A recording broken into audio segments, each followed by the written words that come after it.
merci d'être là en aussi grand nombre. Très content de tous vous voir. Habituellement, les troisièmes mardis de chaque mois, c'est la rencontre de priorité logement, ce que nous sommes ce soir.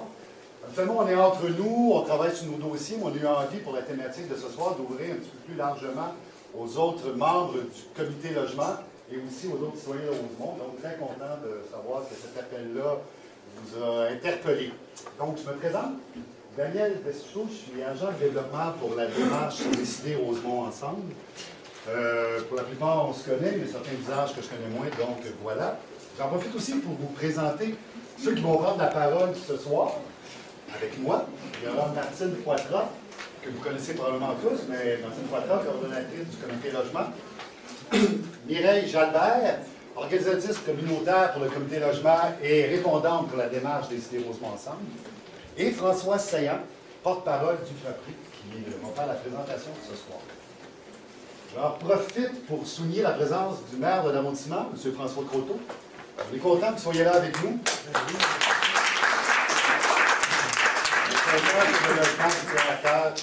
Comme nous aussi, nous tient à cœur. Il va aussi y avoir, je tiens à vous informer, qu'il va y avoir deux journalistes qui devraient être parmi nous. Martine, c'est-tu Martine? C'est, je cherche son nom. Stéphanie Monet, Journal de Rosemont. Et Cécile Gladel de ruemaçon.com. C'est quoi? Hey, ça, c'est du timing. Ça, c'est de la mise en scène. Je te présentais. Donc, c'est une invitation de la priorité logement à quoi? Ben, à venir vous informer sur la réalité du logement et de la pauvreté à Rosemont. Ce qu'on a appelé le dossier noir du logement à Rosemont. Et c'est ce que François Saillant va vous présenter tout à l'heure. Donc, le déroulement de la soirée est très simple. Il y aura Martine qui va vous présenter un peu ce qu'est le comité logement. Donc, sa mission, ses priorités et son mode d'action. Il va y avoir aussi Mireille qui va vous présenter ce qu'est la priorité logement. Donc, on a souvent tendance à mélanger le comité logement et le comité priorité logement. Donc, vous allez avoir une idée un petit peu plus claire par la suite. Et après, François fera sa présentation du dossier noir du logement à Rosemont. C'est une présentation qui a envie qu'elle soit interactive. Donc, il ne va pas se lancer pendant une heure de temps à tout vous expliquer. Donc, gênez-vous pas de poser des questions au fur et à mesure. Je vais vous laisser aller. Puis si je sens que ça commence et les questions fusent un peu, vous parlez entre vous, je vais me permettre de prendre les prises de parole juste pour que la discussion soit plus facile à faire. Autre chose, comme vous avez vu, il y a des micros, donc vos questions, vous inviterez à les faire au micro, et vous êtes filmé. Et vous, la caméra, je ne la vois plus, elle est juste là. Donc, je vous informer que la rencontre va être filmée. Donc, si vous êtes un peu gêné ou timide devant le Kodak, vous pouvez vous cacher derrière le Kodak si vous n'avez envie. Donc, voilà. Et on termine oui, on va finir le plan de la soirée, et on termine la soirée avec des annonces et des actions de mobilisation. Voilà. Donc, immédiatement, je donne la parole à Martine. Bienvenue. Bonsoir, je vous êtes déplacée. Martine Poitras, je suis la coordonnatrice du comité logement Rosemont. Plusieurs parmi vous sont des membres de l'organisme. Vous connaissez quand même assez bien le comité logement, mais on a ouvert la soirée sous forme d'assemblée publique. Alors, je prends quelques minutes donc, pour expliquer le comité logement, qui on est et qu'est-ce qu'on fait. Donc, on est pour le quartier Rosemont, un organisme communautaire autonome de défense des droits des locataires. Donc, c'est notre principal mandat de faire la promotion et de défendre les droits des locataires, puis en plus également d'appuyer le développement du logement social. On est là dans le quartier Rosemont depuis, je pense que c'est 38 ans. Et donc, vraiment, ce mandat-là, très large, défendre les droits des locataires, de faire la promotion du droit au logement, mais on fait ça sous forme d'éducation populaire. On fait ça par la prise en charge des membres qui mettent en œuvre le plan d'action qui est voté en Assemblée générale. On fait ça évidemment et aussi par de l'action politique non partisane, entre autres sous forme d'action collective. Puis on fait ça également par la participation citoyenne, puis l'activité de ce soir en est un bon exemple. Le comité logement, donc on est une petite équipe de 4 salariés, puis on accueille des stagiaires, mais donc c'est aussi beaucoup, pratiquement près de 500 membres qui sont là, donc comme militants, militantes, pour nous, comme je disais, mettre en œuvre le plan d'action, puis mettre de l'avant également le droit au logement. Cette année, dans notre plan d'action, on a gardé 3 priorités. Bon, on a un plan d'action qui se décline et puis qui fait rencontrer, je dirais aussi, les différentes façons de rendre notre mandat. Évidemment, on offre des ateliers d'information. On offre aussi ce qu'on appelle un service d'information juridique. Ça, c'est un service personnalisé pour les locataires qui veulent en savoir plus sur leurs droits et leur recours à prendre. Et on a des activités de vie associative. Puis on a ciblé 3 priorités cette année. La lutte à l'insalubrité des logements, la protection des logements locatifs pour freiner la gentrification, puis l'appui au projet de logement social, le Pélican. Alors si, comme citoyenne, vous êtes intéressés avec les autres militants à vous embarquer donc dans la lutte pour le droit au logement, parce que souvent il s'agit d'une lutte, effectivement, parce qu'on a de nombreuses revendications qu'on détermine avec nos 2 regroupements principaux, le FRAPRU et le RECLAC. Et puis, il n'y a rien qui est donné cadeau, alors c'est pour ça qu'on dit qu'on est donc dans une lutte pour améliorer. Donc, pourquoi on fait tout ça? Améliorer les conditions de logement, premièrement, puis améliorer les conditions de vie en général des locataires.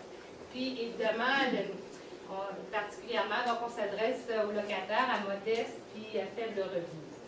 Alors, à la fin de la rencontre, si vous êtes intéressé à vous joindre comme membre du comité logement, je pense qu'il y a une feuille sur la table là-bas. Vous pouvez inscrire votre nom, puis comme membre, ça veut dire soit que vous appuyez simplement notre mission en devenant membre, mais si aussi vous voulez vous impliquer comme militant, militante, bien, il y a plusieurs façons de le faire au comité logement. Puis on en a besoin des militants parce que, en fait, on peut se rappeler, il y a quand même justement des actions qui ont été faites dans notre quartier depuis de nombreuses années, des actions qui parfois c'était des batailles, qui a fait en sorte que, effectivement, la qualité de vie des locataires a été améliorée. Là, je vais rappeler 3 moments en particulier, puis ça touche le logement social. Il y a eu donc au sud du quartier, lorsque les usines Angus sont fermées dans les années 80-90. Là, donc, évidemment, le comité logement et ses membres, avec d'autres acteurs du quartier aussi, se sont fortement mobilisés. Ça fait en sorte que dans ce secteur-là, il y a eu 40% de tous les logements construits en logement social. Ça demeure encore pas mal exemplaire à nos jours dans tout le Canada.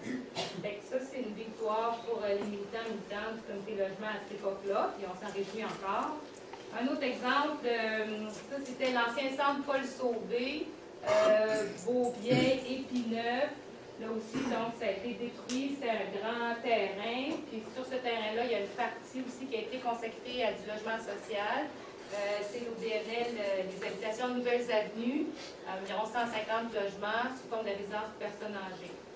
Et plus récemment, ça commence à faire 4-5 ans, l'ancien hôpital Bellechasse qui était fermé, puis qu'on a réussi donc à récupérer pour du logement social. Puis aujourd'hui, il y a environ 80 familles qui habitent là. Fait que des fois, comme militants et militantes, on peut être découragé avec les années qui passent, puis pas nécessairement d'amélioration, mais pour vous dire qu'il y a des gains qui se font, puis c'est une façon de vous dire qu'il faut continuer cette lutte-là, à la fois au niveau du logement social, puis en général pour les droits des locataires. Donc, je m'arrête là en disant merci donc aux gens de la priorité logement qui organisent la soirée ce soir, puis merci au FRAPRU qui a donc compilé l'ensemble des statistiques qui vont être présentées. Bonne soirée.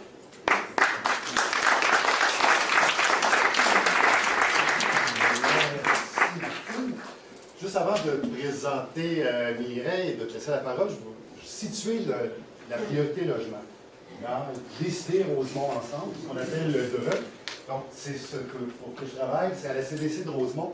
Donc, la priorité logement, c'est une des 7 priorités qui a été choisie lors du Forum social de 2012. Ces 7 priorités-là sont devenues 7 comités de citoyens et d'intervenants qui travaillent chacun sur des actions précis sur chacune de ces priorités-là. Donc, le logement en est un, et il s'appelle le comité priorité logement, que Mireille va venir vous présenter. Et ainsi que le contexte de la soirée. Comme Daniel a déjà fait la moitié de la présentation. C'est sérieuse, non? Non! Ça va me permettre de me concentrer un peu plus sur les actions actuelles, en fait, de la priorité logement. Et ça fait déjà, donc, on est dans notre 3e année de la 2e édition de la démarche Décider Rosemont ensemble, et les citoyens et citoyennes qui s'impliquent avec les intervenants et intervenantes présents. Cette année, on s'est demandé sur quel projet on avait envie de tabler, et la gentrification nous est apparue comme le sujet, l'enjeu vraiment prioritaire qui recoupait tellement d'éléments en lien avec le droit au logement, en lien avec les conditions de vie des locataires.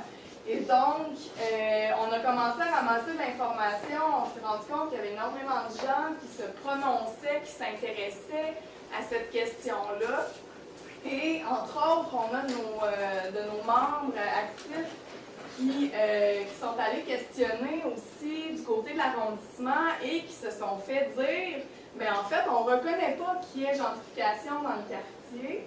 Et donc là, ça a alimenté d'autant plus les réflexions, et le besoin nous est apparu vraiment grand de, donc nous-mêmes, aller observer sur le terrain, est-ce que nous, on considère que la gentrification, quand on parle de gentrification, de quoi on parle exactement? C'est quoi la différence entre vitalisation, gentrification? Est-ce qu'il y a des mécanismes qui engendrent l'un et l'autre qu'on peut reconnaître, et quels sont les effets palpables dans nos vies et dans le quartier plus largement?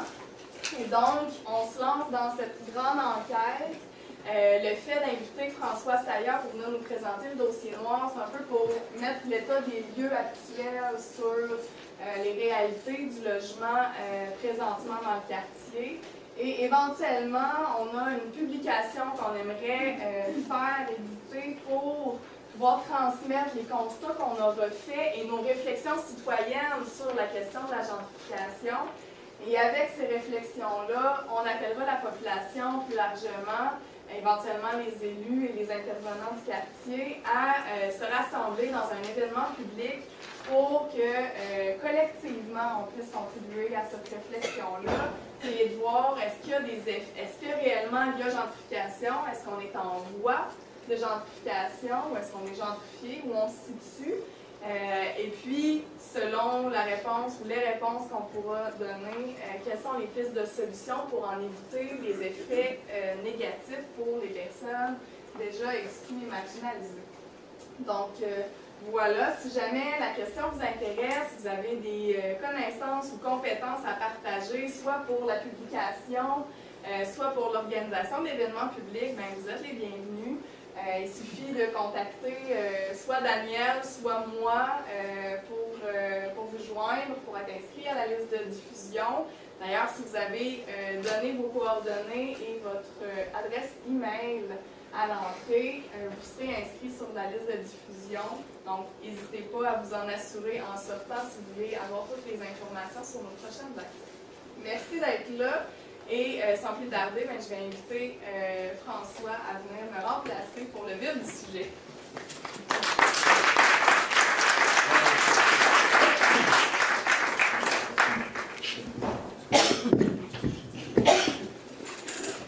Bonjour. On m'a demandé de prendre le micro. Ça fait un peu mon affaire, la voix n'est pas forte ce soir, mais bonjour. D'abord, ça me fait plaisir d'être ici pour vous présenter les données locales du dossier noir sur le logement et la pauvreté. Mais je vais quand même me permettre d'abord de vous présenter le dossier noir lui-même. Parce que c'est pas ce dossier noir-là, c'est pas un dossier sur Rosemont, là. Je ne vous ferai pas croire que ça parle de Rosemont d'un bout à l'autre, ce dossier-là. C'est un dossier sur le logement et la pauvreté au Québec. Et c'est le 6e dossier noir que le FRAPRU produit depuis 1987. Là. Donc, un peu moins de 30 ans, c'est le 6e dossier noir qu'on rédige. La plupart du temps, on le faisait à partir des données du recensement. Vous savez, avant Stephen Harper, il y avait un formulaire non obligatoire de recensement qui était quelque chose qui était fiable et sur lequel on s'est toujours basé pour écrire nos dossiers noirs. Cette année, on est obligé de travailler avec d'autres choses, un autre matériel de base qui est l'enquête nationale auprès des ménages qui a été menée en 2011, mais qui était une enquête, c'est là la différence avec que Stephen Harper a fait, qui n'était plus obligatoire, mais qui était volontaire. De telle sorte que le taux de réponse n'est pas du même ordre que ce qu'on avait auparavant avec le formulaire non obligatoire. À l'échelle du Québec, il y a un taux de non-réponse de 22 ce qui est quand même plus élevé. À l'époque, on parlait d'un taux de réponse d'à peu près 6 avec le formulaire non obligatoire. Là. Donc, ça joue. Mais juste vous rassurer quand même que dans Rosemont, le taux de non-réponse est quand même bas. Il est à 18,5 c'est un des bas taux de non-réponse. Donc, globalement, les données sont fiables. Et quand ils ne sont pas fiables, malheureusement, on peut penser que c'est parce que la situation est pire. Parce que les gens qui, et ça, c'est les statisticiens eux-mêmes qui le disent, les gens qui ont eu moins tendance à répondre, c'est des gens qui ont moins d'instruction. Donc, des gens souvent qui sont à plus faible revenu, qui sont mis à risque donc de vivre des situations plus difficiles. Et c'est beaucoup des gens, des nouveaux arrivants. Entre autres, où le taux de non-réponse a été élevé. Et là aussi, on peut penser que ça sous-estime l'ampleur des problèmes.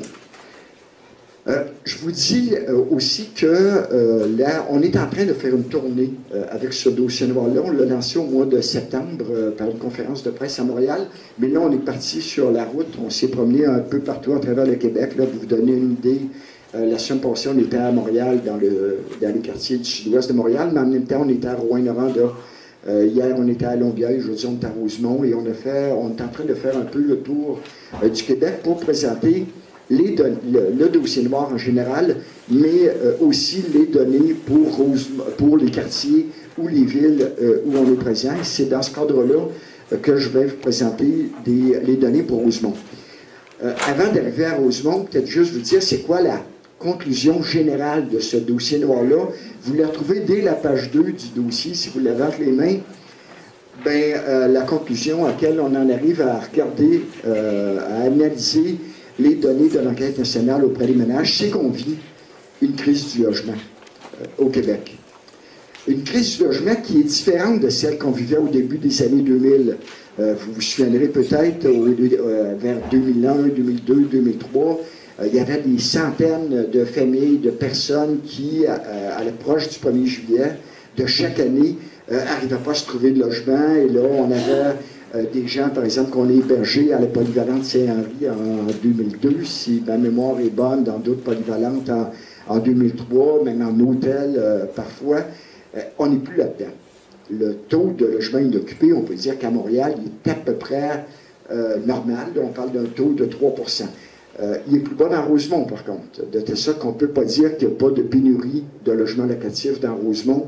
Le taux qu'on considère comme étant normal, c'est pas moi qui le dis, c'est la Société canadienne d'hypothèque et de logement. Le taux qu'on considère comme équilibré, c'est 3 à Rosemont, on parle d'un taux de 2,1 les derniers chiffres qui datent de l'automne 2013. Et dans certains types de logements, certaines typologies de logements, notamment dans les logements de 2 chambres à coucher, le taux est encore plus bas que ça. On parle d'un taux de 1,2 Donc, on n'est pas encore revenu à la normale. Cela étant dit, dans le dossier noir, quand on parle de crise du logement, ce n'est pas dans ce sens-là. On en parle dans le sens d'un écart qui est grandissant. Je vais le dire d'abord un petit peu plus en termes larges, je vais expliquer un petit peu plus par après. Un écart grandissant entre la réalité des locataires et celle du marché privé de l'habitation. Il y a vraiment un écart qui s'agrandit. Et plus précisément, cet écart-là, il est entre le revenu des locataires, combien les locataires gagnent, et les loyers qui sont en vigueur sur le marché privé de l'habitation. Et c'est ce qui fait, parce que cet écart-là est grandissant, c'est ce qui fait que de plus en plus de ménages locataires, c'est vrai au Québec, c'est vrai à Montréal, puis c'est vrai dans Rosemont, de plus en plus de ménages locataires qui payent des pourcentages disproportionnés de leur revenu pour se loger, donc plus que 30 ce qui est la limite, on considère, et là aussi, c'est pas moi qui l'invente, c'est la Société canadienne d'hypothèque et de logement, et ça existe depuis le milieu des années 80. Si tu paies plus que 30 de tes revenus pour te loger, on considère que tu es obligé de couper dans tes autres besoins essentiels pour y arriver. C'est ce que la Société canadienne d'hypothèque dit. Et les plus vieux, les plus vieilles d'entre vous, vous allez peut-être vous souvenir qu'avant ce moment-là, c'était pas 30%, c'était 25%. Mais à un moment donné, il est venu qu'il y avait tellement de monde qui payait plus que 25% de leur revenu qu'ils ont changé la norme. Je soupçonne qu'il devait être avec de la changer encore une fois. Là. Ça fait un bout qu'il Ben oui, ça fait un bout que ça se parle, mais en tout cas, on est encore à 30%. Donc, le fait que cet écart-là, vous allez voir que les chiffres de Rosemont, cet écart-là qui grandit, le fait que les loyers augmentent plus que les revenus, ben ça fait en sorte que de plus en plus de gens qui sont en difficulté. Est-ce qu'il inclut chauffage d'électricité là-dedans? Oui, dans le loyer, il inclut chauffage d'électricité, mais on parle du revenu brut. Évidemment, le revenu brut, vous ne l'avez pas dans vos poches. C'est revenu qui est avant toute forme d'imposition. C'est ça qu'il faut, c'est les chiffres. Ben oui, ça fausse effectivement les chiffres. J'en arrive aux chiffres de Rosemont, justement. Je vais toujours faire la comparaison entre 2006 et 2011. Parce que 2006, c'est les dernières données qui sont disponibles auparavant. Et 2011, ben, c'est les données de l'enquête nationale auprès des ménages. Entre 2006 et 2011, le revenu médian, juste pour vous expliquer le revenu médian, parce que ça peut être abstrait, ce que c'est le revenu médian.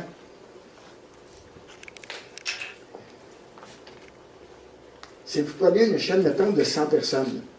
Et le revenu médian, c'est celui qui se situe là. C'est, sur 100 personnes, la 50e, le revenu de la 50e personne, même chose avec le loyer.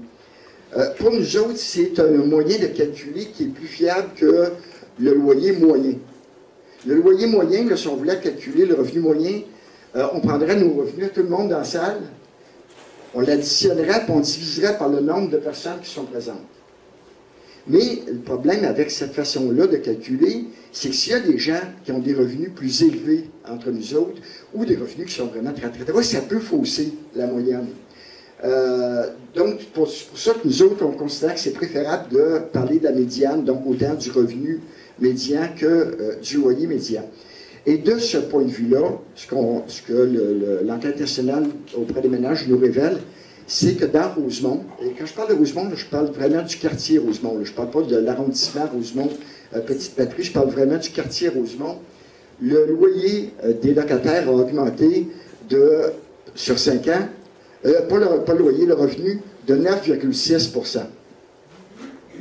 Ça, c'est le revenu qui a augmenté de 9,6 % sur 5 ans, ce qui fait en sorte qu'on est autour de 33 000 $ de revenus médians des locataires. On parle juste des locataires, là, on n'inclut pas les propriétaires là-dedans.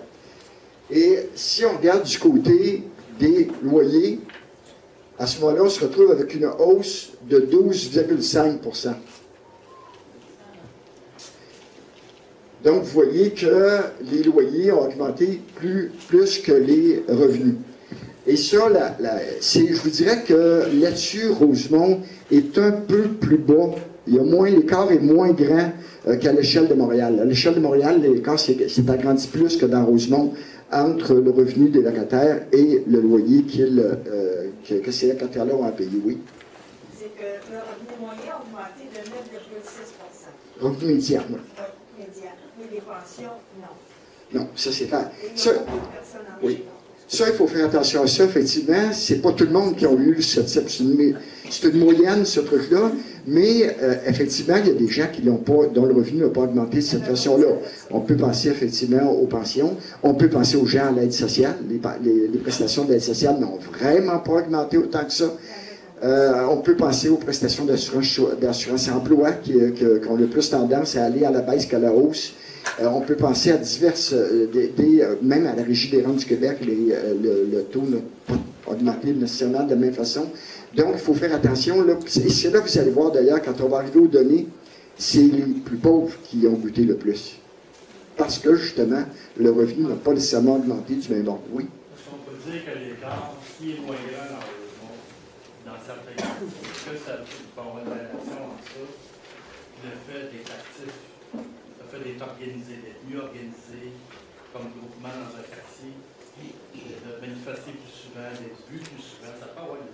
Ben oui, c'est sûr qu'un quartier où il y a de la vie, notamment de la vie communautaire, ben ça contribue à un paquet il y a un paquet de retombées à différents niveaux. Donc, c'est ça. Donc, vous voyez qu'il y a, et quand on parle du loyer médian, il était en 2011, il faut faire attention, de 641 $. C'était le loyer médian dans le quartier. Là aussi, vous allez peut-être me dire, ben moi, je paye plus que ça. Là aussi, il faut faire attention, c'est une médiane, ce truc-là. Là. C'est pas... Il y a des gens qui payent plus, il y a des gens qui payent moins aussi. La question, c'était basée sur un 2,5, un 3,5, un 4,5, un 5,5. Oui, et ça, c'est tout confondu dans ces cas-là. Et évidemment, les données... Juste pour les questions, comme si la soirée est filmée, ça serait le fun soit que tu répètes les questions pour qu'on puisse l'entendre dans le Kodak, ou sinon que vous déplaciez au micro. Ou sinon, si tu les répètes, juste s'assurer que les questions les entendent. C'est bon. Merci. Ouais, je vais y aller un petit peu plus en termes concrets, là, en termes de chiffres. Je vous disais tout à l'heure, la limite qui est fixée par les gouvernements pour dire que tu as un problème de logement, c'est 30% du revenu. Dans Rosemont, juste dans le quartier Rosemont, on parle de 12 510 ménages locataires qui sont dans cette situation-là. Quand je dis ménage, là, ça comprend aussi bien des personnes seules, que des couples sans enfants, que des couples avec enfants, que des familles monoparentales, que des colocataires, que des familles qui vivent ensemble. Là, ménage, c'est très large là, comme définition. Donc, on parle de 12 510. Ça représente, grosso modo, 37% des ménages locataires de Rosemont. Si on veut le dire en d'autres termes, ça veut dire qu'il y a 37% des locataires de Rosemont qui vivent des difficultés financières au niveau du logement. 37%, c'est quand même pas un chiffre qui est bon.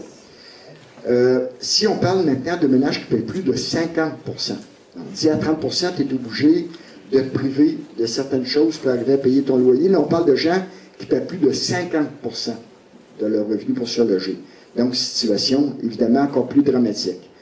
Dans ce cas-là, on parle de 5 820 ménages locataires dans le quartier Rosemont. Ça représente 17% des locataires du quartier.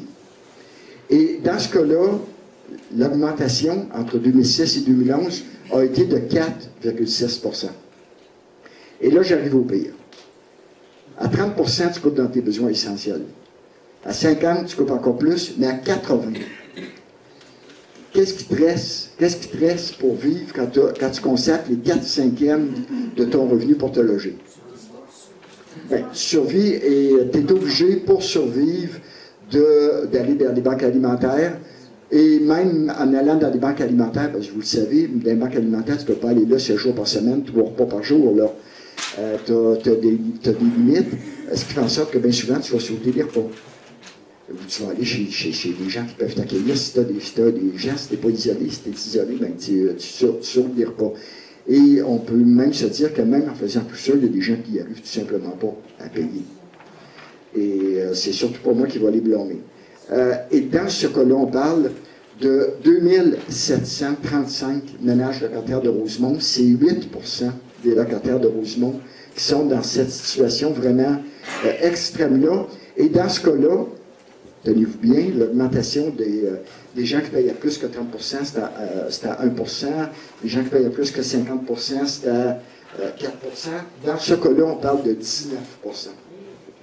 Il y a 19% de plus de ménages qui payent plus de 80% de leur revenu pour se loger. Sur 5 ans. Sur 5 ans. Quand je vous disais tout à l'heure que le gros problème à l'heure actuelle, c'est du côté des gens à plus faible revenu, bien ça le montre fort bien. C'est vraiment les gens à plus faible revenu qui ont souffert de la hausse des loyers et du fait que leur revenu n'a pas suivi cette évolution-là des loyers. Donc là, on se retrouve vraiment qu'un nombre grandissant de gens qui sont en difficulté. C'est d'ailleurs une des raisons qui nous amène à parler de crise du logement. Quand tu es rendu que tu as des augmentations de ce type-là, à l'échelle de Montréal, c'est 25% d'augmentation du nombre de ménages locataires qui paient plus de 80% de leur revenu pour se loger. Et pour avoir été dans d'autres villes, notamment Gatineau, c'est une augmentation de 67%. dans ce cas-là, des ménages locataires qui paient plus de 80 %. Donc, pour nous autres, si on ne peut pas parler de crise avec des chiffres comme ça, je ne sais pas quand est-ce qu'on va pouvoir parler de crise. Pour moi, il y a crise quand on se retrouve dans des situations comme ça et avec une aggravation du problème de cet ordre-là. Donc, ça, c'est des grands chiffres. Donc, vous voyez qu'il y a aggravation du problème, mais particulièrement aggravation pour les ménages qui sont à plus faible revenu, les gens qui sont les plus vulnérables. Si on regarde un petit peu plus précisément, ben, c'est qui ce monde-là? Pour avoir une idée un petit peu plus claire de c'est qui ce monde-là, ben, c'est beaucoup des personnes seules. D'abord, dans Rosemont, les personnes seules représentent un gros pourcentage des locataires. C'est 56 % des locataires de Rosemont, c'est les personnes seules. En partant, là, on est déjà dans des gros chiffres. Il y a plus de personnes seules qu'il y a de familles avec enfants, tout ensemble, là, de couples sans enfants, de... Oui? Avez-vous un lien moyen d'âge par rapport à ces chiffres? Oui, bien c'est sûr que dans Rosemont en particulier, compte tenu que la moyenne d'âge est assez élevée, il y a une bonne partie de ces gens-là qui sont quand on regarderait, je ne l'ai pas fait aussi précisément que ça, là, mais je suis à peu près sûr que tu retrouves une bonne partie des gens qui ont au moins plus de 55 ans, mais probablement plus de 65, et même une bonne proportion qui ont plus de 75 ans. Donc, c'est ça. Forte proportion de oui. Rosemont est l'arrondissement qui est le plus haut taux de personnes vivant seules à Montréal. C'est assez dramatique, ce côté-là. Et l'effet inverse, dans Rosemont, c'est un vieillissement de la population. Et dans la petite statue, on remarque plus un rajeunissement de la population. Donc, le problème est différent d'un quartier à l'autre par rapport à ça. Effectivement. Et ça, donc, 56 % des ménages locataires, c'est des personnes seules, mais les personnes seules représentent plus de 70 % des ménages locataires qui paient plus de 30, 50 ou 80 % de leur revenu pour se loger. Donc, déjà, ils comptent pour une forte proportion des locataires de Rosemont, mais si tu regardes parmi les ménages locataires qui doivent verser un pourcentage exorbitant de leur revenu pour se loger, bien là, les personnes seules sont surreprésentées là-dedans. Et vous le savez comme moi, les personnes seules, c'est les grandes négligées de notre système de protection sociale. On a adopté au fil des années des mesures, par exemple, pour les familles avec enfants, ce qui fait l'affaire absolument comme société, mais les personnes seules, on les a négligées. Il y a eu, l'année passée, en février, une petite bonification des chèques d'aide sociale d'une partie des personnes seules, parce que même là, il fallait même pas que tu touches l'allocation au logement pour avoir droit au plein montant de 20 $ par mois, ce qui est déjà pas beaucoup, quand tu as un niveau de prestation d'aide sociale qui existe, mais surtout le reste, les personnes seules sont les grandes négligées.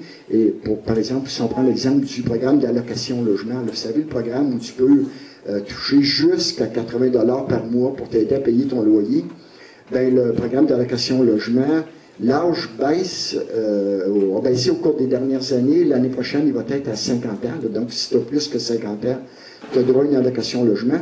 Mais si tu as moins de 50 ans, tu n'as pas droit à cette année, c'est 51 ans, tu n'as pas droit à une allocation au logement si tu es soit une personne seule ou un couple sans enfant. Et c'est parmi ces gens-là qu'on trouve les gens les plus pauvres qui ont les plus grands problèmes. Donc, il y a vraiment un problème de protection sociale des personnes seules.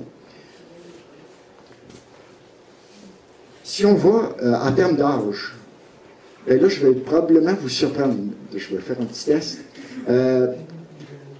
Si vous saviez à dire à peu près à quel âge les gens en pourcentage ont les plus grands problèmes de logement, qu'est-ce que vous diriez comme âge? Là? Une ordre de grandeur. Là. Oui? La trentaine? 20?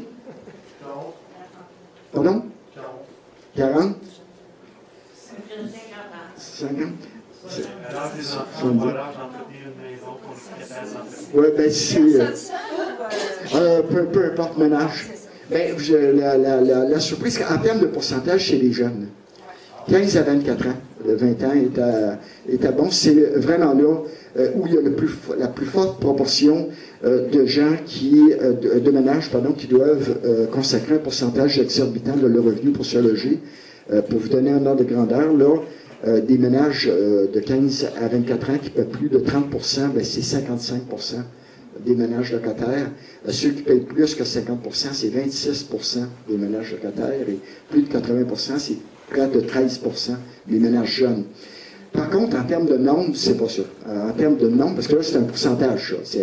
Compte tenu qu'il n'y a pas tant que ça de jeunes ménages locataires dans le comté, en proportion, c'est ceux qui payent le plus, mais en termes de nombre, grosso modo, c'est entre 25 et 54 ans. C'est vraiment là qu'on a le nombre le plus important de ménages locataires qui sont en difficulté. Évidemment, les aînés ont des difficultés, mais chez les aînés, on retrouve beaucoup de très fortes proportions de gens de plus de 75 ans qui vont payer plus que la limite de 30% de revenus pour se loger, mais on en retrouve moins qui payent plus que 50%, 80%.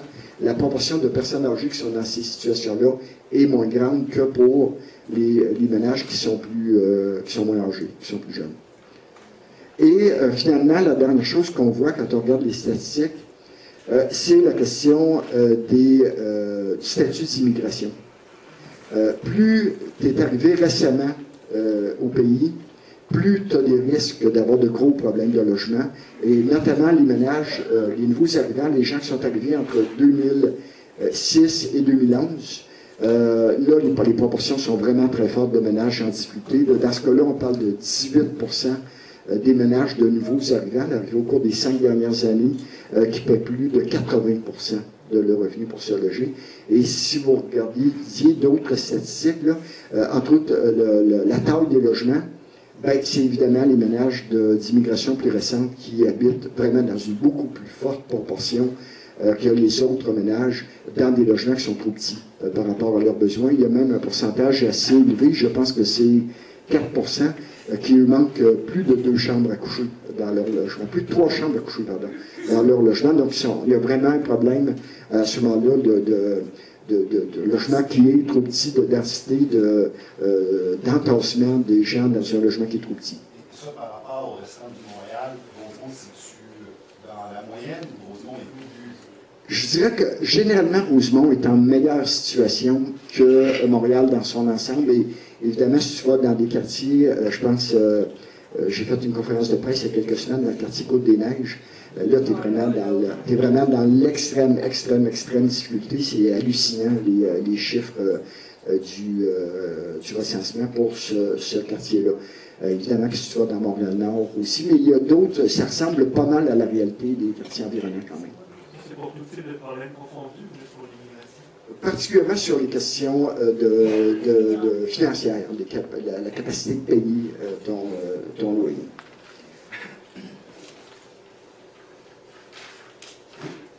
Oui?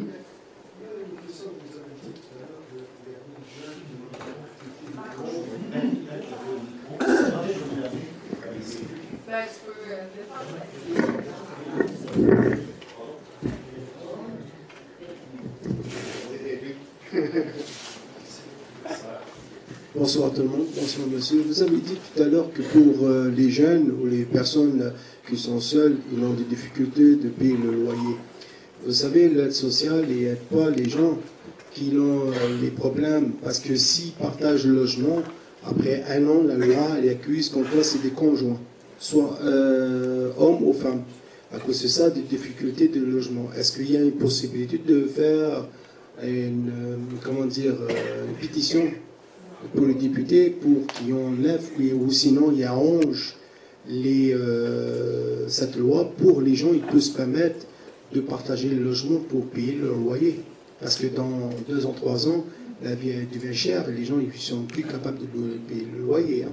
Ben, de manière générale, je dirais que l'aide sociale, le régime d'aide sociale qu'on a au Québec contribue grandement à la situation dont on parle là. Il y a des pénalités. Effectivement, on essaie toujours de prouver que tu es dans une situation de vie natale. Dès que tu habites avec quelqu'un d'autre, tout de suite, on est en train... il y avait une vieille image à l'époque où tu avais les boubous macoutes qui regardaient en dessous des lits pour trouver des pantoufles. Là. Les boubous macoutes n'existent plus, mais cette mentalité-là existe toujours, mais juste à regarder le niveau de prestation d'aide sociale. Pour une personne seule, on parle de 610 $ par mois. Si tu as droit à la petite bonification, là, ça veut dire que tu n'as pas d'autres aides, genre allocation au logement, tu montes à 630. C'est indécent. Là. Quand on dit que le loyer dans Rosemont, c'était 131, je vous disais tout à l'heure, ou 141, regardez, faites la comparaison entre les deux chiffres, c'est évident que ça ne marche pas, là. Donc, il y a un problème de revenus. Il n'y a pas qu'un problème de logement. Il y a des problèmes de logement, on pourra y revenir, mais il y a aussi des problèmes de revenus. Et pour nous autres, c'est indissociable. Tu ne peux pas lutter sur le logement en sacrant du reste. Là. Ça n'a pas de bon sens. Là. Et c'est pour ça, notamment, là, vous voyez les pancartes sur l'austérité. Vous voyez, c'est pour ça qu'au Frappru, on est impliqué, entre autres, dans les luttes contre l'austérité budgétaire, parce que une des rumeurs qui courent présentement, justement, sur l'aide sociale, c'est qu'on voudrait revenir à ce qu'on appelle la coupure pour partage de logement. Là. Donc, tu n'as même pas approuvé que tu es en situation de vie maritale. Dans ce cas-là, où tu soupçonnais qu'une personne est en situation de vie maritale, tu dis, tu habites avec un autre, on réduit ta prestation. C'est une chose qui a existé très, très, très longtemps au Québec, si vous vous souvenez bien. Et là, il y a des rumeurs qui veulent qu'on revienne à la charge avec ça, parce que semble-t-il que ça créerait une iniquité par rapport à d'autres personnes à l'aide sociale. Mon œil, oui. Est-ce que sur ce bout-là, ça va sur les statistiques, les grandes statistiques, c'est qui est touché, tout ça? Je ne vous ai pas parlé d'hommes-femmes, mais je vais y arriver. Parce que dans Rosemont, ça m'a étonné, la statistique, c'est assez différent de ce que c'est à l'échelle du Québec. À l'échelle du Québec, normalement, tu trouves plus de femmes que d'hommes qui payent plus que 30, 50 ou 80% de leur revenu pour se loger, et en termes de nombre et en termes de statistiques. Quand je dis hommes-femmes, là, je vais vous sortir la grande définition qu'ils donnent dans l'enquête nationale auprès des ménages, c'est les ménages dont le principal soutien financier est une femme. C'est ça la définition, ou est un homme. Ordinairement, quand c'est un homme qui est le principal soutien financier, il y a moins de difficultés que quand c'est une femme. Sauf que dans Rosemont, à ma grande surprise, il y a plus de femmes, et un plus gros pourcentage de femmes qui paient plus de 30% de leur revenu pour se loger que d'hommes. Mais dans les pourcentages plus extrêmes, plus de 50% ou plus de 80%, c'est plus des ménages dont le principal soutien financier est un homme qui vivent cette réalité-là. Et ça, c'est une particularité à Rosemont que ça peut s'expliquer par divers facteurs, je pense. Notamment, il y a plus d'hommes que de femmes à l'aide sociale. Ça, c'est... les statistiques nous le démontrent, ça peut être une des raisons. Il y a quand même un bon pourcentage aussi de ménages issus de l'immigration, et notamment de l'immigration récente. Et là, tu as plus de chances que tu aies des ménages dont le principal soutien financier est un homme, mais dont le soutien financier en question n'est pas très élevé, là, dont le revenu est très faible. Ça peut contribuer à cette distorsion-là qui est un peu bizarre, je dirais, là. Si on arrive, et là je vais sortir en partie de l'enquête nationale auprès des ménages et parler plus de données de Statistique Canada. Mais là, on va parler plus de logement, vraiment en termes de nombre de logements. D'abord, une chose qu'on peut remarquer, c'est qu'il y a moins de logements locatifs dans Rosemont en 2011 qu'il y en avait en 2001. Il y a eu une baisse du nombre de logements locatifs de 1115 logements. Donc, c'est une baisse en termes de pourcentage de 3,2% de moins de logements locatifs que c'était le cas en 2001, là, donc 10 ans auparavant. Je n'ai pas la donnée pour 2006, mais à ce moment-là, je suis remonté jusqu'à 2001 pour faire la comparaison. Donc, moins de logements locatifs que c'était le cas en 2001. Oui. Surtout à cause de la conversion en condo individu dans la patrie. C'est dans Rosemont. Toutes les données dont je parle sont vraiment quartier Rosemont. Là. Ça ne couvre pas Petite Patrie. Et ça ne couvre évidemment pas tout l'ensemble du territoire de l'arrondissement. Oui? Je pense qu'il y a toutes sortes de causes là-dedans. Il peut y avoir des démolitions, il peut y avoir des incendies, et il y a aussi évidemment la conversion de logements locatifs en copropriété. Je pense que c'est un facteur qui existe. Oui, bien sûr, je vais y revenir plus loin, mais aussi une chose que tu peux constater dans certaines parties du quartier, puis là, je pense autour de Masson, les avenues là, 4, 5, 6, où tu avais auparavant, par exemple, des duplex et même des triplex, et maintenant, c'est devenu un seul logement. Ça a contribué à la perte de logements locatifs. Je ne sais pas si c'est la principale raison, mais c'est sûr que c'est une des raisons qui a contribué à la perte de logements locatifs. Donc, on perd des logements locatifs. Par contre, on a gagné des propriétés. Il y a plus de logements de propriété maintenant que c'était le cas en 2001. Là, dans ce cas-là, on parle d'une augmentation de 1400 propriétés de plus que c'était le cas en 2001. Et là, si on regarde un petit peu plus, malheureusement, je n'ai pas les données juste pour Rosemont. Parce que les données de la Société canadienne d'hypothèque et de logement, c'est un vaste secteur sur lequel il y a enquête. Quand je parle de vaste secteur, là, ça couvre Rosemont, Petite-Patrie, Villeray, Parc Extension, le plateau Mont-Royal, Saint-Michel. Donc, vous voyez que c'est vaste. Mais même si c'est vaste, depuis 2011, depuis le 1er janvier 2011, c'est allé jusqu'au 31 octobre 2014. Donc, c'est vraiment récent. En termes de construction de logements locatifs, dans ce vaste secteur-là, il s'est construit 451 logements locatifs. Et en comparaison, il s'est construit 3670 unités de condominium. Si vous faites j'avais ma calculatrice, je ne vous demanderai pas de faire le calcul mental, mais c'est 8 fois plus. Il s'est construit, dans ce vaste secteur-là, 8 fois plus de condominiums que d'unités de logement locatif. Donc, c'est pas ça qui va faire en sorte que le logement locatif qui va en avoir plus, et ça ne compense même pas pour les pertes de logements locatifs qu'on a une si faible construction que ça. Et heureusement que c'est construit des logements sociaux dans ces quartiers-là, parce que sans ça, on serait vraiment dans le trouble. À l'heure actuelle, depuis le début de l'année 2014, il s'est construit plus de coopératives d'habitation à l'échelle de l'île de Montréal qu'il s'est construit de logements locatifs. Et si ce n'était pas des programmes de construction de logements sociaux, c'est clair qu'à l'heure actuelle, la crise dont je vous parlais, en termes de pénurie de logements locatifs, ben, on serait dedans pour rien. Ça ne veut pas dire que ça en construit assez de logements sociaux. C'est surtout pas ça que je veux dire. Mais si ça n'avait pas été de ça, c'est clair qu'on serait encore plus dans le trouble qu'on l'est présentement. Puis on sait que dans des périodes de pénurie comme celle qu'on a vécues au début des années 2000, ben c'est dans ce temps-là que les loyers augmentent le plus. C'est parce que là, les propriétaires ont le gros bout du bâton. Quand la SCHL parle d'un taux d'équilibre, c'est ça le taux d'équilibre. Si tu es trop bas, ben, ça fait en sorte que c'est à l'avantage des propriétaires. On peut dire à l'inverse, si tu as un taux de logement inoccupé qui est très, très, très élevé, ben, dans ce temps-là, les loyers ont moins tendance à augmenter que c'est le cas. Autrement. Je vais juste arriver à la question de la gentrification, que j'ai entendu le mot jusqu'à date. Là. Je vais vous donner mon point de vue très, très, très personnel. Là. Il n'y a pas d'études là-dessus. Ce que je vous dirais à l'heure actuelle, je ne dirais pas que Rosemont est un quartier gentrifié. Gentrifié, ça veut dire qu'une nouvelle population qui, graduellement, parce que ça ne se fait pas d'un coup, s'impose au détriment de la population qui est déjà en place. En français, là, moi j'aime mieux le terme français, mais on me dit toujours qu'il ne veut pas dire la même chose, mais c'est embourgeoisement, le terme qu'on utilise. Ça veut dire que tu as une population à plus haut revenu, puis évidemment des gens plus instruits, qui graduellement s'implantent et ça se fait au détriment. Souvent la population résidente va demeurer là, elle n'est pas nécessairement chassée, la population résidente, mais elle va être obligée, par exemple, de payer beaucoup plus cher pour se loger là. Quand on a sorti des données pour Saint-Henri, où il y a un processus de gentrification qui est vraiment avancé, dans Saint-Henri, le loyer, en 5 ans, a augmenté de 25%. Et ça, c'est clair, c'est un effet pour moi qui est direct de la gentrification. Ici, on n'est pas à ce niveau-là.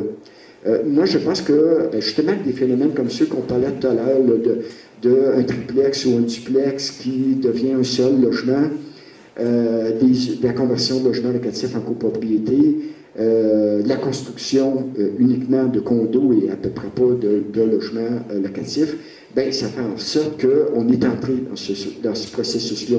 Mais il n'est pas irréversible. Dans Rosemont, il y a encore moyen d'agir pour renverser la vapeur. Il n'y a pas grand place à Montréal où c'est totalement irréversible. Je vous dirais même sur le plateau, pourtant ça date du début des années 80. Il y a encore des choses que tu peux faire, mais pour faire ça, ça prend des outils pour y arriver. Il faut une volonté politique et ça prend des outils aussi. Oui? Moi, je me promène beaucoup dans le quartier, là, et je vais jusqu'à Saint-Joseph. En tout cas, j'ai remarqué que dans le secteur ici, là, Saint-Michel à Pineuf, ok, d'accord, il y avait beaucoup de personnes âgées qui ont passé dans une sorte de logement. Et c'est des jeunes familles qui achètent ces maisons-là. Et souvent, je pourrais vous donner des avenues, là, OK? 12e, 13e, 14e, 15e. Okay? Entre Masson et Rosemont, c'est toutes des jeunes familles, OK? Puis il y a des fois qui vont prendre tout de suite toute la bâtisse, OK? Parce qu'ils ont quelques enfants. Puis il y a d'autres fois qu'ils vont agrandir le bas, mais par contre, ils vont mettre leurs parents en haut. C'est le parent d'un des deux. Mais j'ai remarqué, moi, que c'était cette forme-là de gentrification qu'on voyait. Par contre, je ne vous dis pas, moi, ce que j'aime, c'est qu'ils ont des jeunes enfants. Puis il y a une école au coin de la 16e, puis d'Endurant. Ça fait que ça tient l'école très vivante, puis ça fait de la vie dans le quartier.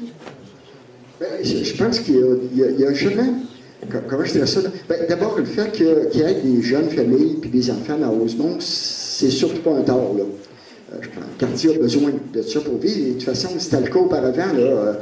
Moi, je viens de Québec, je ne compterai pas de blague, là. Mais ça fait quand même assez longtemps que je vis dans Rosemont pour le constater.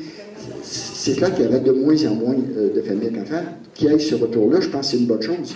Le problème, c'est qu'il faut se méfier. Et le fait que le quartier s'améliore, le fait que la rue Masson se soit améliorée, c'est pas un tort. Le problème, c'est que ça s'accompagne toujours d'effets qui sont des effets secondaires, qui peuvent être pervers. Et c'est là, c'est pour justement pour réagir à ça qu'il faut adopter des mesures, qu'il faut protéger le parc de logement locatif, notamment qu'il faut s'assurer qu'il y ait une disponibilité de terrain pour faire du logement social. Ça t'oblige à faire ce genre de choses-là. Et évidemment, je ne veux pas juste mettre la responsabilité sur l'arrondissement ou sur la ville. Il y a des responsabilités qui doivent être assumées par les gouvernements supérieurs. Au Frappru, la campagne qu'on mène justement sur le thème « Le logement un droit », elle s'adresse d'abord au gouvernement supérieur. Le gouvernement fédéral qui ne met à peu près plus rien dans l'aide de nouveaux ménages, là on parle vraiment de peanuts, que le gouvernement fédéral met pour aider de nouveaux ménages qu'on appelle le logement abordable, là, les investissements dans le logement abordable. Le gouvernement du Québec fait mieux, mais il ne fait vraiment pas assez. 3000 logements sociaux à l'échelle de tout le Québec. Quand on regarde les chiffres juste pour Rosemont, tu ne répondrais même pas aux besoins de Rosemont avec 3000 logements sociaux. Ça te prendrait 5 ans juste pour répondre aux besoins des gens de Rosemont à coût de 3000 par année. Évidemment, Rosemont, c'est un quartier dans un ensemble. Montréal, c'est pas mal plus gros. Puis quand tu arrives à l'échelle du Québec, ben là, c'est encore plus gros. Donc, à coût de 3000, c'est clair qu'on n'y arrive pas. Et par ailleurs, peut-être si on a un petit moment tout à l'heure, je pourrais quand même parler d'un danger qui nous menace, qui est la fin des subventions fédérales aux logements sociaux existants. C'est-à-dire que même les logements qu'on a à l'heure actuelle risquent d'être moins accessibles financièrement pour les gens à faible revenu. Je ne pense pas qu'on va les perdre en termes de nombre de logements. On peut en perdre, c'est possible qu'il y en ait des... Mais en termes d'accessibilité financière, on risque d'y perdre énormément, puis c'est une des grosses luttes qu'il faut mener. Oui? Je suis contente d'entendre dire que ça peut changer dans Rosemont. Fait que c'est du positif si on milite encore plus. En plus, parmi les personnes âgées qui ça fait longtemps ou qui sont nées dans le quartier, moi c'est mon quartier, j'étais née, mais c'est vrai que ça a changé, mais les écoles, le cégep, ça a amené beaucoup de jeunes familles et d'étudiants. Mais les propriétaires ne sont pas tous des gros méchants, 80%. Il faudrait plus les sensibiliser, les duplex et triplex, c'est du nationalisme et patriotisme que de penser aux autres qu'il y a un logement, les personnes dans le quartier, puis des condos, ça défigure. Il y en a assez. Là, je pense que pour les condos, les autres propriétaires avec les locataires, on doit se mettre ensemble pour arrêter ce mur des condos qui nous déloge. Parce que ça, c'est menaçant.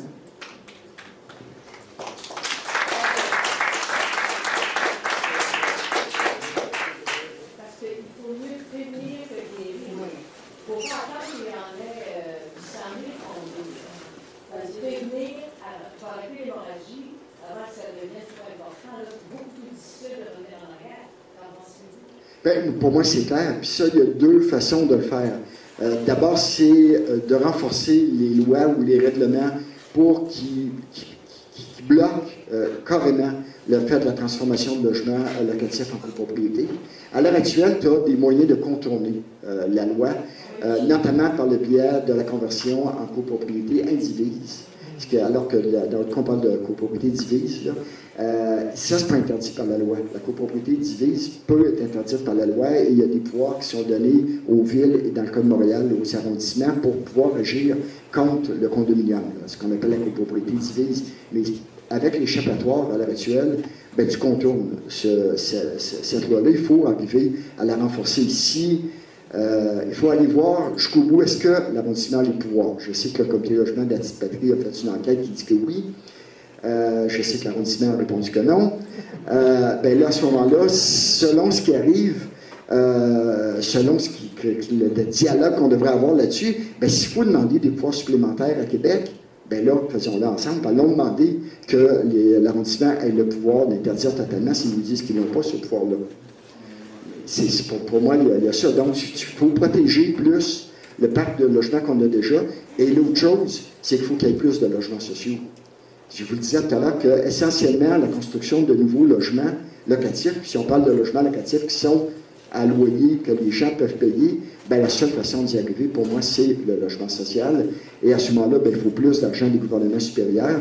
Puis il faut qu'on s'assure de la disponibilité de terrain pour que, à l'heure actuelle, on est en compétition. On ne se cachera pas. Là, quand on regarde le nombre de condos qui se construisent, ben, on est en compétition avec des promoteurs privés qui veulent construire du condo.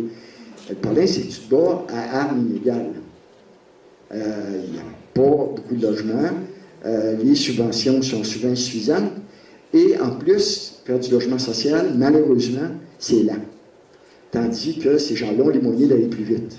Dans le logement social, là, dans d'autres provinces, ils privatisent ça. Moi, là, je veux qu'on fasse une loi ici à Rosemont pour empêcher la privatisation du logement social de HLM. Oui, bien, ça ne sera pas juste dans Rosemont dans ce cas-là, mais il va falloir le faire, effectivement. Peut-être qu'on peut garder, si tu es en train de s'installer, la prise de parole au micro, ça peut être bien. C'est parfait, surtout j'ai fini, moi, de parler. Oh, j'ai fini, oui. Donc, c'est dans la question.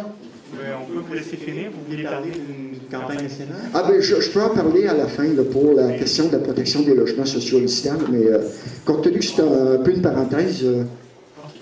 Bien, moi, j'aimerais savoir, avec l'énergie qu'on a, est-ce qu'on est. Je ne sais pas s'il faut choisir. Là, vous avez dit il faut que ça prenne le logement social, il faut s'occuper du locatif privé.